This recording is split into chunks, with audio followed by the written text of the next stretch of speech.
Welcome to this deep dive from the channel Learning English with Sophia. We are so happy you are here today.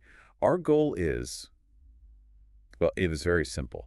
We want to help you understand English that you can use every single day. Exactly. We are focused entirely on clarity. Yes, on simple sentence structure and on building your confidence. Today, we are opening up a deep dive into simple conversations. These are the core words and phrases. The ones you need to meet new people, talk about your day. And ask for necessary help. We are taking the most important foundational sentences and analyzing them very slowly. And we are speaking clearly. We are not using contractions so you can hear every sound of every word. That is a very important point. For example, we'll say, I am, not the shorter sound, I'm. And that clarity helps your listening. It really does. It improves your pronunciation practice. So we have a mission for you, the learner. Yes, whether you are a university student or just starting this language journey. Our mission is to make these simple parts of English instantly clear and memorable. And before we start our analysis, we have a question. We do. We want to know, what is one simple English sentence you use often in your daily life? Tell us what phrase helps you the most. And if you find this deep dive helpful for learning English with us, please press the like button now. It really does help. Share this deep dive with your friends who are also studying English.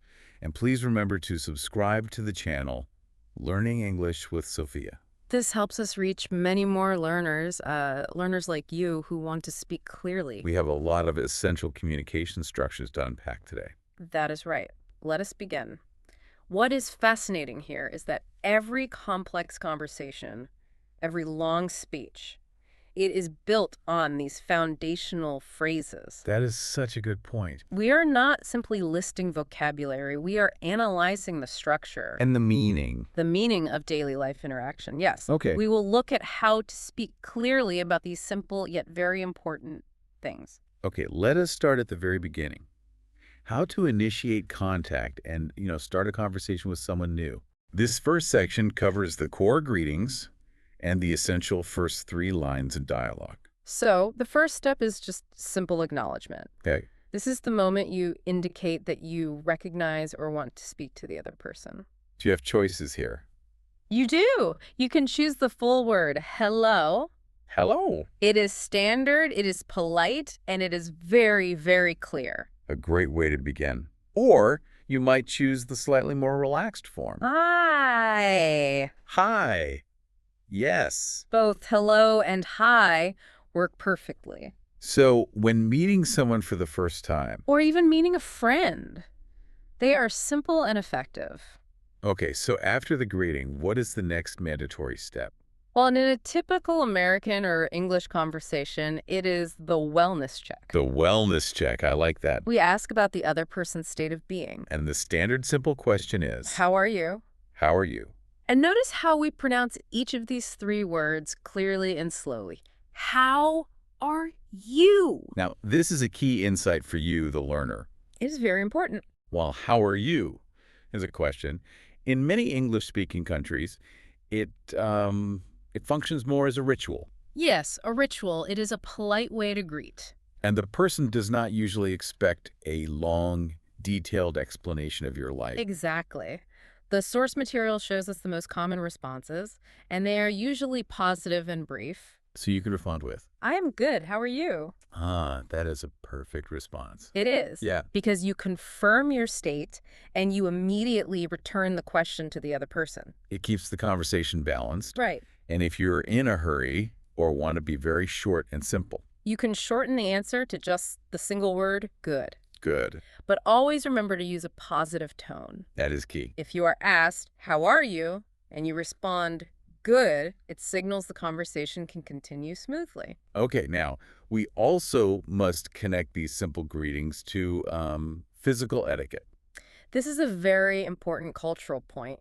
In the United States and in many Western cultures, when people meet for the first time. Especially in a professional or formal setting. Yes, exactly. It is customary for them to shake hands. And that physical greeting is simple, but it is also specific. It is. It should be a firm handshake. What does that mean, a firm handshake? It shows respect, and confidence. It does not last very long. Okay. It is usually for about 2 or 3 seconds. So just long enough for both people to say maybe, nice to meet you. Exactly.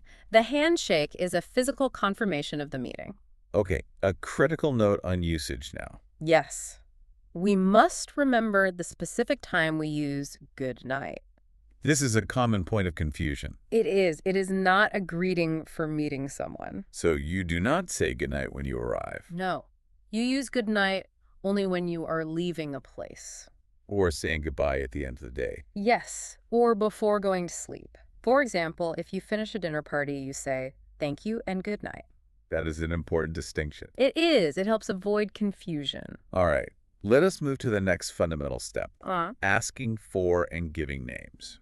This transition requires a slightly longer phrase, but it ensures you begin the core conversation politely. And before you ask a direct question of a stranger, you often need to use an introductory phrase. To get their attention respectfully. Yes. And the easiest one is, excuse me. Excuse me. It is a powerful phrase. It is. It Yeah. signals, I need your attention for one moment. And then the core dialogue structure for asking a name is simple and clear.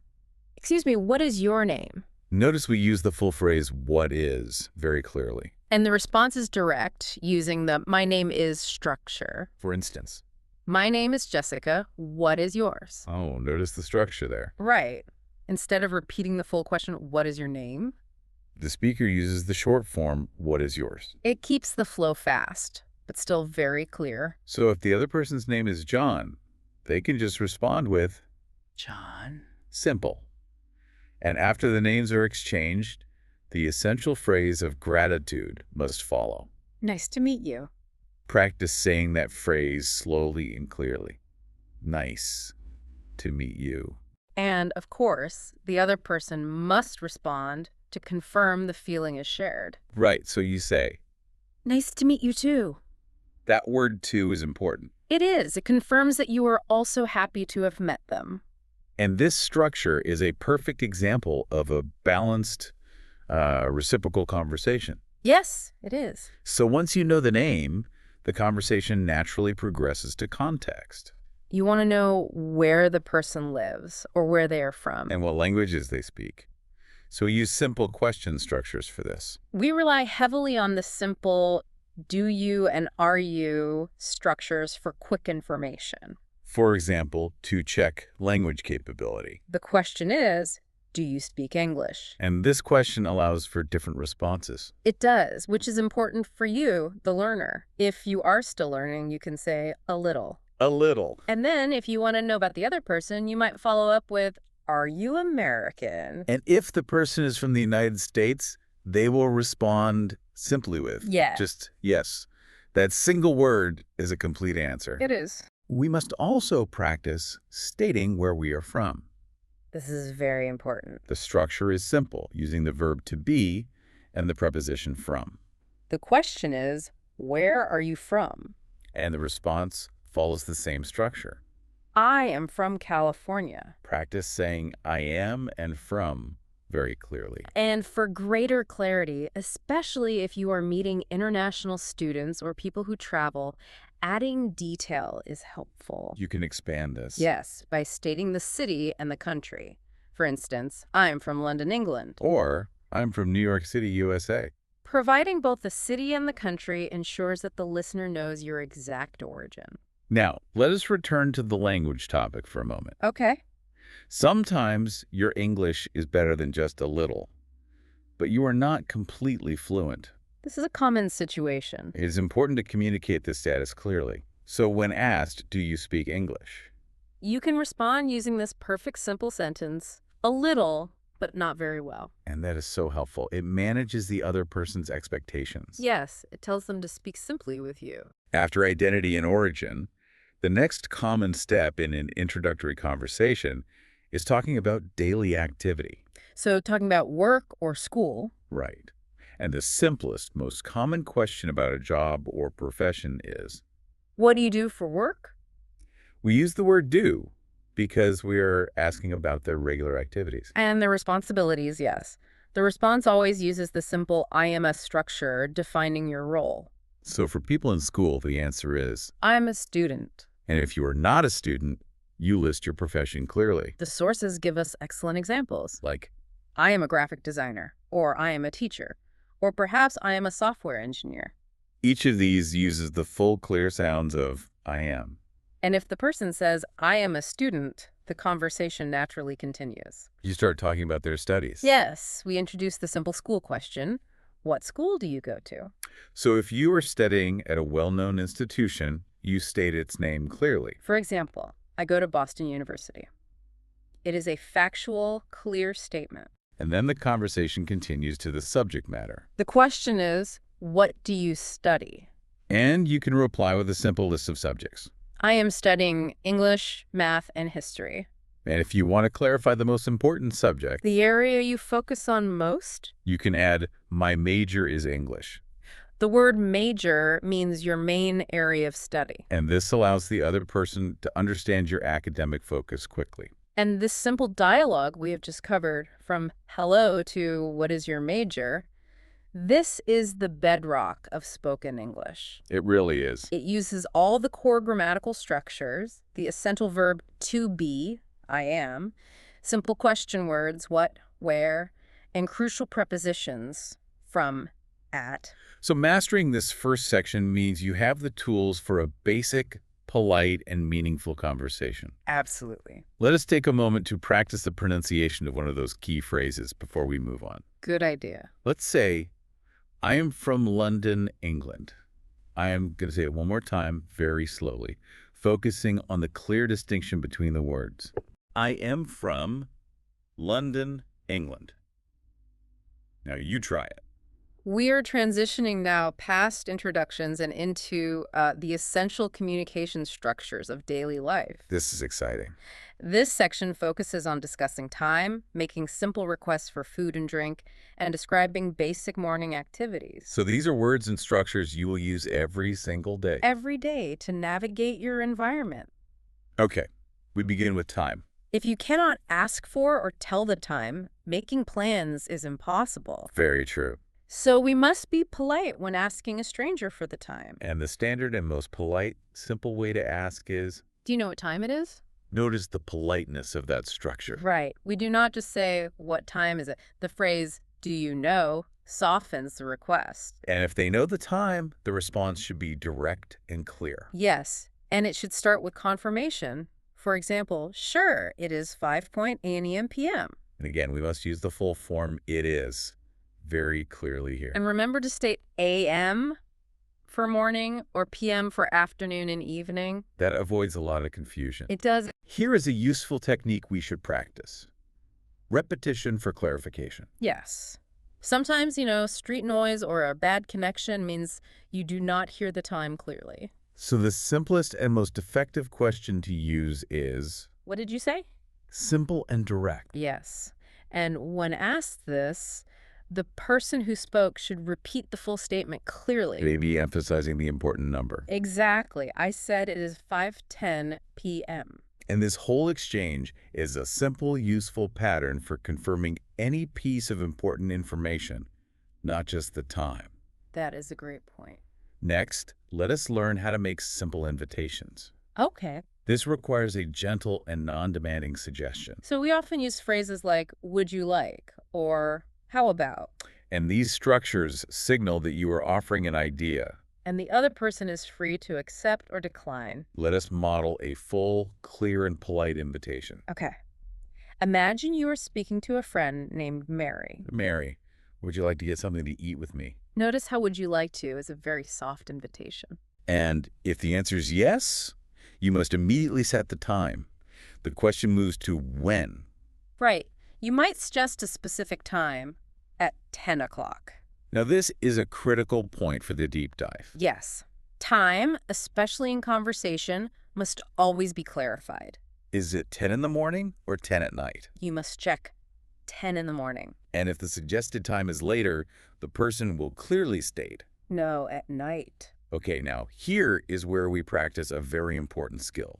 Politely declining an invitation. Yes, you need a clear, simple way to say no without offending the other person. The source material shows this excellent structure. Sorry, that is too late. I usually go to bed around 10:00 p.m. That response is perfect. It contains three necessary parts. An apology, Sorry, a clear refusal, that is too late. and an explanation. I usually go to bed around 10:00 p.m. Providing the explanation is a cultural courtesy. It helps the other person understand. And if the first time does not work, you must find an alternative. So we use the simple suggestion structure. How about to propose a new time? Okay, how about 5:00 p.m.? If that time is acceptable, the simple reply is, that is fine. And that means a plan is set. Yes, there is mutual agreement. Finally, when agreeing to an invitation, we should review simple agreement phrases that show enthusiasm. Right. You could say, I would love to, thanks. That is warm and friendly. Or perhaps slightly more formally and very clearly, I will be glad to do so. These simple responses ensure the acceptance is not just clear, but also warm. Yes. Moving on to a topic that affects everyone every day. Food. A very important topic. Expressing hunger and desire is a fundamental part of daily conversation. The simple and direct way to express this physical need is, I am hungry. I would like to eat something. Let us analyze "I would like" carefully. It is the simple, polite way to express desire or wanting something. And after expressing desire, you need to decide the location. Where do you want to go? The response is direct, stating the preference clearly. I would like to go to an Italian restaurant. And this naturally leads to discussing specific food preferences. It makes the conversation richer. It does. You ask, what kind of Italian food do you like? And you state your favorite item clearly. I like spaghetti. Do you like spaghetti? Asking the reciprocal question, do you like spaghetti, brings the other person back into the dialogue. It makes it balanced. Exactly. And if they do not like spaghetti, they use a simple refusal. No, I do not, but I like pizza. This uses the essential negative structure, I do not, and then immediately offers a preferred alternative. And notice the clear pronunciation of do not. Very clear. And besides food, requesting drinks is also crucial. You might be asked, do you want something to drink? The response could be a simple request. I will have a glass of water. Often, if you are in a restaurant, the server will need a size clarification. A small glass or a big one? And your simple reply must include the polite word please. Small, please. Yes. We must also practice confirming our physical state regarding hunger. So if someone asks, are you hungry? You can reply enthusiastically, I am very hungry. Or if you have just finished a large meal, the simple reply is, I am full. These sentences are short, clear, and perfectly convey your immediate physical condition. A very important communication skill. It is. Let us now move to the standard beginning of the day. Morning and getting ready vocabulary. This is about establishing a basic daily routine using simple action verbs. We begin with the concept of waking up and time. The question uses the simple past tense. What time did you wake up? And the full response clearly states the time and the part of the day. I woke up at 7 in the morning. Before leaving the bed, many people perform simple physical actions. We call this stretching. We can use this simple command. Stretch in bed. And the response confirming the action uses the present continuous tense, showing the action is happening now. I am stretching. Practice saying I am and stretching clearly. Then we must talk about simple hygiene actions. Okay. This involves basic verbs and nouns for washing hands. We start with the action of turning on the water. Turn on the faucet. Then, the next action. Wet your hands with water. And finally, the cleansing action. Soap your hands. These are perfect examples of simple imperative commands. Brushing teeth is another essential action in the routine. Yes. We describe the preparation. Take a toothbrush.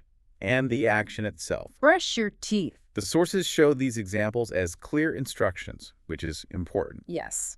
If you are teaching a child or describing your routine, you would use these exact, simple sentences. And last, we cover simple dressing vocabulary. The action verb is always put on. We have examples that describe necessary actions to start your day. Put on your shirt. Put on your pants. And put on your shoes. Let us repeat those three dressing phrases once more, focusing on the action verb put on. Good idea. Put on your shirt. Put on your pants. Put on your shoes. These simple action phrases build the foundation for talking about your personal routine clearly. Now we move into section 3, which focuses entirely on asking for and receiving help. Especially when you are traveling or navigating an unfamiliar environment. We will use simple structures to ask where something is or how to get somewhere. Using location words. This is a deep dive into functional language. It is. When we are lost or confused, we must rely on simple, clear structures to communicate our need efficiently. We begin with asking for a location. Perhaps when you have just arrived in a new city. You are looking for a key place, like the airport. So you must identify the place you're looking for, then ask the simple question. I am looking for the airport. Can you tell me how to get there? Notice the politeness incorporated into that long sentence. Can you tell me how to get there? It is much better than just saying, "Where is the airport?" And unfortunately, sometimes the person you ask does not know the answer. It happens. It is important to know the simple refusal, they will say. No, sorry, I do not know. And this phrase is helpful because it ends the request clearly and politely. No confusion. But if they do know, you can ask about specific landmarks. Or common public transportation stops. For example, Do you know where the subway is? if they know the location, they will offer a simple, positive response and a general direction. For instance, sure, it is over there. That simple directional phrase over there is incredibly useful for general locations. It is. But what happens if the person says, it is over there, but you look around and do not see it? You must practice asking for clarification. Right, when you are confused. The simple question is, where? I do not see it. And the answer then uses specific prepositions to specify the location. Relative to your current position. Exactly. The most common one for directions is across the street. Let us analyze that preposition, across the street. It means you must cross the road to reach the location. This type of simple phrase is critical for navigation. It is. We might also hear phrases like, it is next to the bookstore, or it is behind the bank. These simple location words remove all doubt. Yes. We also need to practice asking for a universal public need. Like a restroom. This is often an urgent request, so it needs to be direct yet polite. Do you know if there is a restroom around here? And a simple positive response must include the precise location. Yes, there is one here. It is in the store. That uses the simple location words here and the preposition in the store. Very clear. And every time someone helps you, you must review giving thanks and the appropriate simple responses. Absolutely. The most common and simple way is, Thank you. and the standard reply you will hear everywhere is. You are welcome. Practice saying you are very clearly without the contraction. You are welcome. It is formal and clear. Here is a valuable insight into conversational flow. Okay. There are alternative, slightly less formal ways to respond to thanks. But they are still very clear and common. You might hear, do not mention it. Do not mention it. What does that mean? It means the help was small and it was no problem for them at all. Ah, so it is a friendly way to accept thanks. Exactly. Finally, let us review a simple check-in regarding travel. Maybe with a taxi driver or a hotel porter. The driver needs to know about your belongings. The question is, Do you have any luggage? and you respond clearly by stating what you have. If you only have 2 bags, you say. Just these 2 suitcases. And the driver will certainly ask for your destination. Where are you going? If you're going to a hotel, you simply state the name. The Comfort Inn. And if there are multiple comfort inns, you must clarify. Right. Like the one downtown. This shows how simple language allows for complex, necessary communication, even in travel scenarios. Absolutely. Let us practice the full exchange for finding the subway one more time, very slowly. Good idea. Excuse me, do you know where the subway is? Sure, it is over there. Where? I do not see it. It is across the street next to the tall building. Thank you. You are welcome. That simple structure is your key to navigating a new city. It really is. So we have established how to meet people, manage daily needs, and ask for directions. And now we take a deep dive into using simple language to talk about more personal topics. Our interests, our health, and our learning journey. We start with hobbies and interests. This allows us to connect with people on a deeper social level. We want to know how people spend their time when they are not working or studying. And the main question we use to open this topic is clear. What are your hobbies or interests? The word hobbies refers to activities you do for pleasure, And the response should be simple and direct. often using the verb enjoy, for instance. I really enjoy playing basketball in my free time, This combines the specific activity, playing basketball. with the simple concept of free time. And if you are discussing sports, you can ask a specific preference question. What sport do you like? The answer is very straightforward, always using the I like structure. I like playing badminton. Now, a valuable cultural insight here is the concept of rapport. Building a connection. Yes, if you share that interest, you should make a connection using a simple fan phrase. I am a big fan of basketball, too. That simple phrase I'm a big fan of shows agreement. And it helps build a friendly relationship with the other speaker. It is important for you, the learner, to practice stating your interest with confidence. Yes. If you like to read, you say. I like reading books. If you like to cook, you say. I enjoy cooking dinner. Simple language allows for powerful connection. It really does. Now we use simple language to talk about our health and general well-being. This demonstrates caring for the other person and discussing personal habits. So a simple check-in question to ask about a person's recent condition is, How have you been feeling lately? and the word lately simply means recently. Yes, in the past few days or weeks. The response should be direct, using simple adjectives. For example, I have been feeling pretty good overall, thanks for asking. The phrase pretty good is a very common, simple way to say, well. And then we often discuss positive habits we have recently adopted. This shows responsibility and self-care. We use the structure, I have started, or I have been trying to. For example. I have started going for a jog every morning. And another common positive habit relates to diet. I have been trying to incorporate more fruits and vegetables into my diet recently. The word incorporate is a slightly longer word. It is, but in this context, it simply means adding more of those items to your daily food. And the general statement that concludes this topic is very clear and important. A universal truth. Exercise is so important for our overall health. It is a complete, clear sentence using only foundational English words.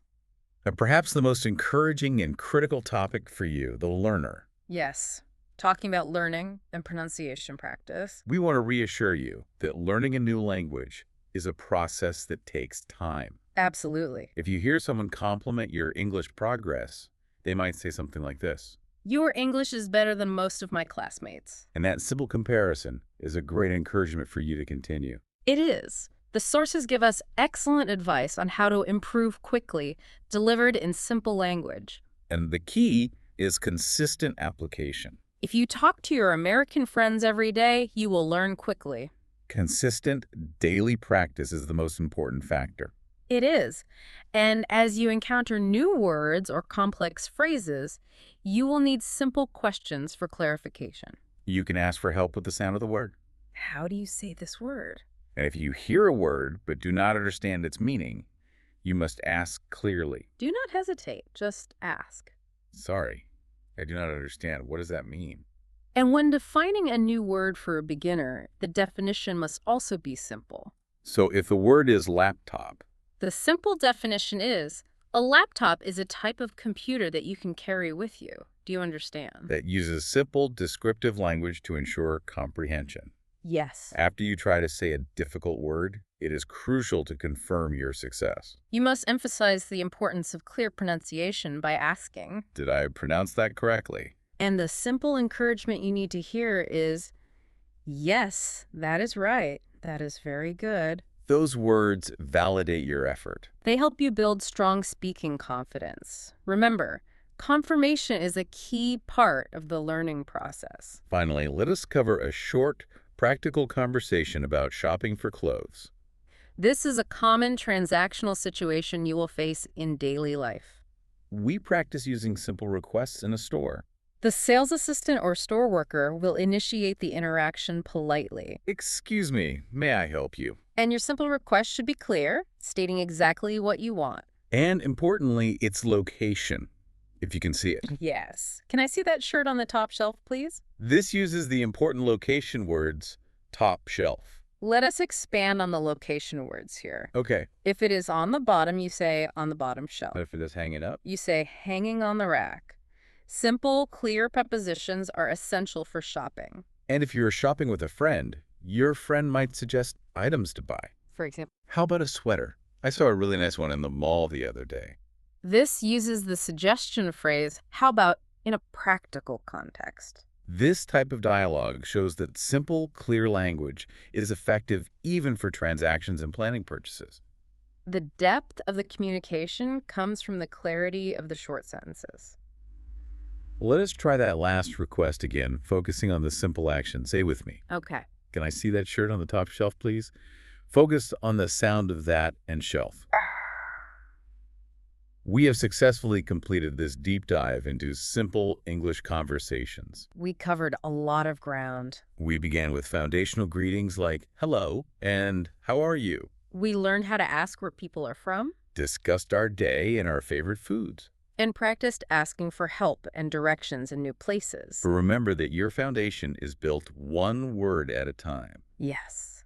The clear pronunciation of every single word, avoiding contractions, is what builds the strongest foundation for fluent speaking later. That is the key. Every short sentence you practice, such as I am hungry, it is 5:10 p.m., or I am a student, helps your speaking confidence grow stronger. Please practice saying these full sentences aloud multiple times today. It really helps. We also analyzed the importance of cultural insight Like the ritual nature of how are you? and the necessity of clear location prepositions like across the street and in the store. We found that simple language, when used clearly, provides all the necessary structure for meaningful daily interaction. It does. Today, we talked extensively about asking for directions using structures like, can you tell me how to get there?